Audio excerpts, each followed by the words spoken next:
Veterinary تعلیم کا بحران کیا پاکستان ایک خاموش تعلیمی سانحے کی طرف بڑھ رہا ہے؟ السلام علیکم دوستو، میں ہوں ڈاکٹر سید صابر علی شاہ۔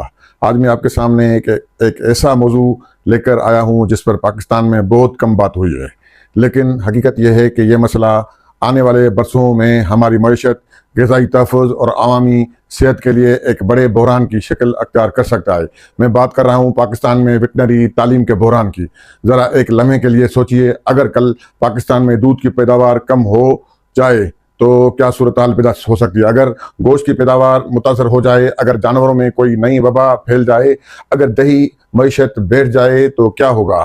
تو حیران کن بات یہ ہے کہ تمام سوالات کا تعلق ایک ہی شعبے سے ہے جسے حکومتی ترجیحات اکثر نظر انداز کیا جاتا ہے۔ پاکستان میں اکانومک سروے کے مطابق 2024 اور 25 کے مطابق G D P livestock sector Pakistan کے تقریباً 15% اور زرعی شعبے کا تقریباً 63.6% حصہ فراہم کر رہا ہے۔ یعنی اگر پاکستان کی معیشت ایک جسم ہے تو لائیو اسٹاک اس کا ایک دل ہے، اور بغیر جسم دل کے چل ہی نہیں سکتا۔ اگر دل کمزور ہو گیا تو جسم آٹومیٹیکلی کمزور ہو جائے گا۔ صرف یہی نہیں، پاکستان میں 80 لاکھ سے زائد دیہی خاندان اپنی آمدنی کے لیے لائیو اسٹاک پر انحصار کرتے ہیں۔ پاکستان میں اس وقت تقریباً 59.7 ملین گائے اور 47.7 ملین بھینسیں اور 89.4 ملین بکریاں اور تقریباً 33.1 ملین جو ہے بھیڑیں اور تقریباً 6 ملین گدے جو ہم مال برداری کے کام آتے ہیں، وہ اکارڈنگ ٹو رپورٹس مجموعی طور پر پاکستان میں تقریباً 23 کروڑ سے زیادہ جانور پاکستان کی معیشت کا حصہ ہیں۔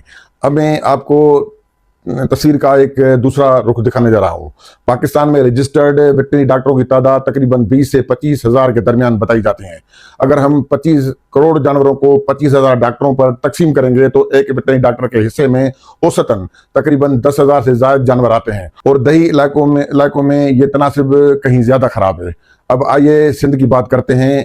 تو سندھ میں جانوروں کی تعداد تقریباً 4 سے 5 کروڑ کے درمیان بتائی جاتی ہیں۔ بین الاقوامی سفارشات اور مؤثر فیلڈ سروسز کو مدنظر رکھا جائے تو کم از کم 3 سے 5 ہزار جانوروں پر ایک ویٹرنری ڈاکٹر کا ہونا چاہیے۔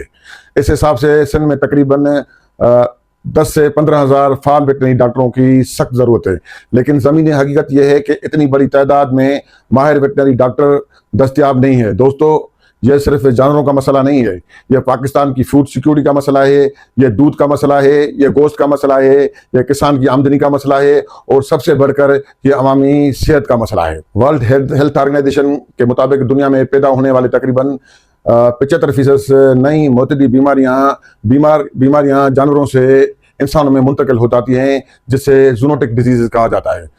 کووڈ-19 نے پوری دنیا کو سبق سکھا دیا کہ اگر جانوروں کی صحت نظام کمزور ہو تو انسانی صحت بھی محفوظ نہیں رہ سکتی۔ اس لیے آج دنیا ون ہیلتھ کے ماڈل پر کام کر رہی ہے، یعنی ہیومن ہیلتھ، اینیمل ہیلتھ اور انوائرمنٹل ہیلتھ۔ یہ تینوں ایک دوسرے سے جڑے ہوئے ہیں۔ لیکن سوال یہ ہے کہ پاکستان کہاں کھڑا ہے؟ پاکستان دنیا کے بڑے دودھ پیدا کرنے والے ممالک میں شامل ہے۔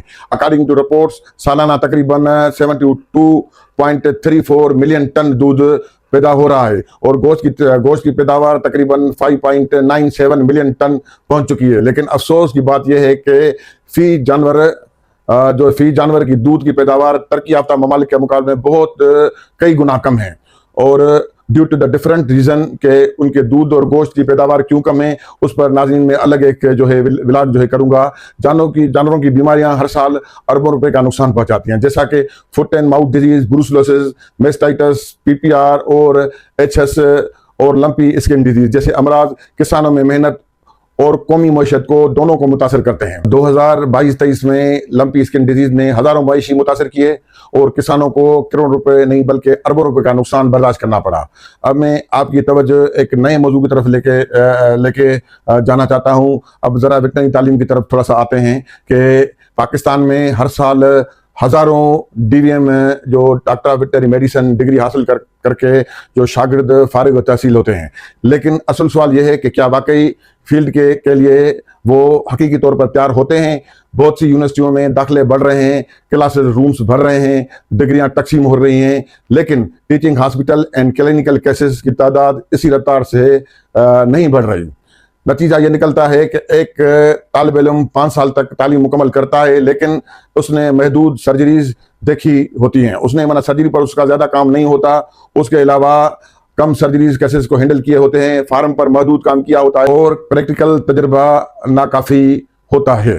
اور پریکٹیکل تجربے میں ہمارے جتنے بھی ویٹنری ڈاکٹر ہیں وہ بالکل زیرو پر ہیں، اس کی تقریباً جو نالج ہے نہ ہونے کے برابر۔ اب ذرا دنیا کی طرف دیکھتے ہیں تو امریکہ میں ویٹنری طالب علم ہزاروں کلینکل گھنٹے مکمل کرتا ہے، کلینکل جو ٹائمنگ ہے وہ ہزاروں کلینکس پر ٹائم دیتا ہے۔ اور برطانیہ میں فارم روٹیشن اور لاگ بک لازمی ہے۔ آسٹریلیا میں سرجیکل اور کلینکل مہارت ثابت کیے بغیر ڈگری مکمل نہیں ہوتی، جبکہ پاکستان میں اب بھی کئی ادارے بنیادی سہولیات کے لیے جدوجہد کر رہے ہیں۔ دوستو، اگر آج اصلاحات نہ کی گئی تو آنے والے چند سالوں میں پاکستان کے پاس ڈگری ہولڈر تو ہوں گے، لیکن حقیقی ماہر ویٹنری ڈاکٹرز شدید کمی ہوگی۔ تو حل کیا ہے؟ تو اسے سب سے پہلے حل یہ ہے کہ تمام ویٹنری کالجوں کو سخت ایکریڈیشن کے پروسیس سے گزارا جائے، ان کی ایکریڈیشن کی جائے۔ اور دوسرا یہ ہے کہ ٹیچنگ ہاسپٹلز سندھ کے اندر تقریباً جتنی بھی 2 یونیورسٹیاں، ایک سکرن یونیورسٹی ہے، ایک ہماری ہے سندھ ایگریکلچر یونیورسٹی ٹنڈو جام، میں سمجھتا ہوں کہ ان کی چھوٹی سی اپنی اپنا ٹیچنگ ہاسپٹل ہے یا کلینک ہے، لیکن وہاں ایک تو ٹنڈو جام ہے، دوسری سکرنڈ میں، لیکن جانوروں کا زیادہ تر فلو جانوروں کا زیادہ سرجریز کا یا ڈفرینٹ ٹائپ جانوروں کا زیادہ تر فلوز وہ حیدرآباد میں ہے۔ اور تقریباً حیدرآباد میں گورنمنٹ کی طرف سے ایک ویٹنری ہاسپٹل ہے جس کا نام اسٹیلی ویٹنری ہاسپٹل، لیکن یونیورسٹی کی حوالے سے وہ لائیو اسٹاک کھاتا جو لائیو اسٹاک ڈپارٹمنٹ ہے اس کو وہ آپریٹ کر رہا ہے، لیکن یونیورسٹی کے حوالے سے ان کو کوئی بھی سہولت نہیں دی گئی ہے، نہیں کوئی یونیورسٹیوں کی طرف سے کوئی ایسا کوئی MOU سائن کیا گیا ہے کہ ان کو ایک ٹیچنگ ہاسپٹل ڈکلیئر کیا جائے، یا تو جو 2 بڑی یونیورسٹیاں ہیں اپنی ایک ٹیچنگ ہاسپٹلس بنا لیں، جہاں پر سندھ کے تقریباً، کیونکہ حیدرآباد سینٹرل پلیسز ہے جہاں پر تقریباً سندھ کے سارے ویٹنری ڈاکٹر آتے ہیں جو ٹریننگ لیتے ہیں، لیکن اگر سکرنڈ یونیورسٹی کی اور اپنا سندھ ایگریکلچر یونیورسٹی ٹنڈو جام کی یا اسٹیلی ویٹنری جو ہاسپٹل ہے ان کو سب سے مل کر جو MOU سائن کیا جائے اور شاگردوں کو رہائش کے لیے یا شاگردوں کو ایک جو ان کی کیپیسٹی ڈیولپمنٹ کرنے کے لیے ایک کورس متعارف کرائے جائیں، تو میں سمجھتا ہوں کہ شاگردوں ہمارے جتنے بھی ویٹنری ڈاکٹرز ہیں اس میں ایک جامع قسم کی تبدیلی آ سکتی ہے۔ اور تیسرا کہ جو کلینکل جو لاگ بک لازمی قرار دینا، چوتھا نیشنل ویٹنری لائسنسنگ ایگزامینیشن ان کو لازمی قرار دینا، پانچواں کہ 1 سال جو جتنے بھی ویٹنری ڈاکٹر ہیں ان کو پیڈ ویٹنری انٹرنشپ پروگرام دیا جائے، جس طرح کہ آپ ہیلتھ میں ہیومن ڈاکٹر کو دیا جاتا ہے۔ چھٹا، جدید ڈائگنوسٹک لیبارٹریز۔ 7واں، بین الاقوامی معیار کی فیکلٹی ٹریننگ۔ اور 8واں، ویٹنری ریسرچ کے لیے مخصوص فنڈ مہیا کیے جائیں۔ آخر میں حکومت پاکستان، پالیسی ساز اداروں، ویٹنری میڈیکل کونسل اور تمام ہے کہ متعلقہ اداروں سے صرف ایک سوال پوچھنا چاہتا ہوں کہ تقریباً 15% حصہ GDP اگر پاکستان کے لائیو اسٹاک سے آتا ہے، تو اگر 80 لاکھ سے زائد خاندان اگر اس شعبے سے وابستہ ہیں، تو اگر دودھ، گوشت اور غذائی تحفظ اسی شعبے پر منحصر کرتے ہیں، پھر ویٹنری تعلیم کو قومی ترجیح کیوں نہیں بنایا جا رہا؟ یہ صرف ویٹنری طلباء کا مسئلہ نہیں، یہ پاکستان کی معیشت کا مسئلہ ہے، یہ پاکستان کا مسئلہ ہے، یہ عوامی صحت کا مسئلہ ہے، اور یہ کسان کا مسئلہ ہے، اور یہ آنے والی نسلوں کا مسئلہ ہے۔ فیصلہ آج کرنا ہوگا، اور کیونکہ اگر ہم نے آج ویٹنری تعلیم کو نظر انداز کیا تو کل ہمیں اس کی قیمت پوری قوم کو ادا کرنی پڑے گی اور پوری قوم بھگتے گی۔ اور اس سے چلتے چلتے پاکستان زندہ باد۔ تب تک کے لیے اپنے بھائی کو دیجیے اجازت۔ خدا حافظ۔